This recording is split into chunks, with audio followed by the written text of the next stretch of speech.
এ বিষয়ে আরো খবর জানাবো। নেত্রকোনা থেকে সরাসরি যোগ দিচ্ছেন সহকর্মী হানিফ উল্লাহ আকাশ। এই বিষয়ে আইনশৃঙ্খলা বাহিনী সবশেষ কি তথ্য দিয়েছে?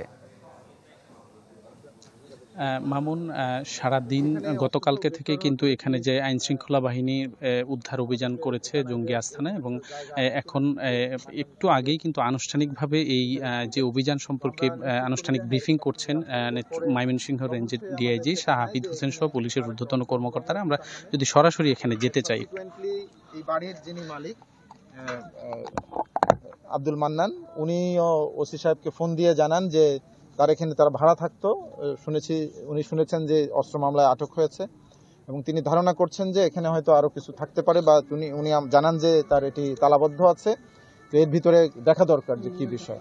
তো এই প্রেক্ষিতেই পুলিশ এখানে গতকালকে এসে তালাবদ্ধ দেখতে পায়, পরে স্থানীয় লোকজন নিয়ে বিধি মোতাবেক তালা ভেঙে ভিতরে প্রবেশ করে প্রাথমিক তল্লাশিতে অস্ত্র পায় এবং পরবর্তীতে আরো একটু ব্যাপকভাবে যখন তারা একটু তল্লাশি শুরু করে, দেখে যে এখানে বিস্ফোরক সদৃশ্য এবং আইএডি সহ প্রচুর পরিমাণে আপনার প্রশিক্ষণের যন্ত্রপাতি সহ ব্যাপকভাবে মানে বিভিন্ন জিনিসপত্র রয়েছে যেগুলো বিস্ফোরক আছে, এবং এখান থেকে ভয়াবহ বিস্ফোরণ হতে পারে যা নিরাপদ নয়।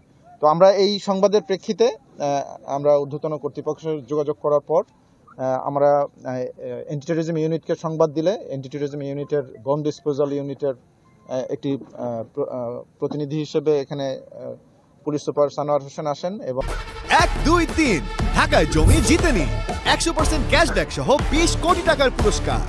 এবং তৎক্ষণাৎ আমাদের অতিরিক্ত ডিআইজি এটিইউ ময়মনসিংহ, এটা ওনারই এলাকা, তো উনিও এসে বিস্তারিত দেখে সিদ্ধান্ত নেন যে না, এটা নিষ্ক্রিয় বা এক্সপার্ট টিম এনে এটাকে কিভাবে নিষ্ক্রিয় করা যায় সেইভাবে আমরা কার্যক্রম গ্রহণ করি। এবং আজকে সকাল থেকে এই পর্যন্ত আমরা কিছুক্ষণ আগে এটি নিষ্ক্রিয় করা হলো, এবং এখানে ভিতরে ঢুকে যে বিষয়গুলো আমরা দেখলাম যে ব্যাপক পরিমাণে আমরা সাধারণত যেটি দেখে থাকি বিস্ফোরক বা এই ধরনের জিনিস নিয়ে যারা কাজ করে জঙ্গি তৎপরতার সাথে, আমরা সেরকম কিছু আলামত পাই।